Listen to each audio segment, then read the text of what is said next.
How to stop the overdraft protection in Wells Fargo. What is up everyone? In today's video I'll show you how you can easily stop or turn off the overdraft protection in Wells Fargo. So the first thing you're going to have to do is open up your web browser and simply search for Wells Fargo and click on the sign on button to log into your account. Once you log into your account, your homepage should look something like this with your account name and your balance.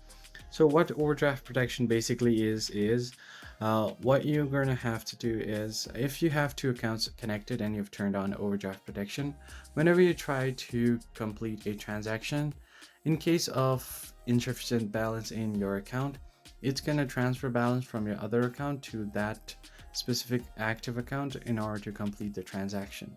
So in order to turn that off, you're going to have to go to the menu icon at the bottom right, then go to account services, and finally here you'll have your overdraft protection.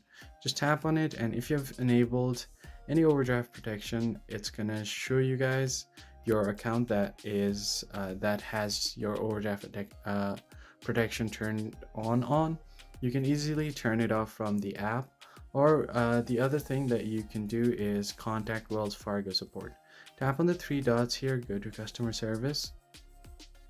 Now you can just go ahead and scroll down and call them directly on different numbers. So if you want to make an appointment, you can do that as well, or directly give them a call.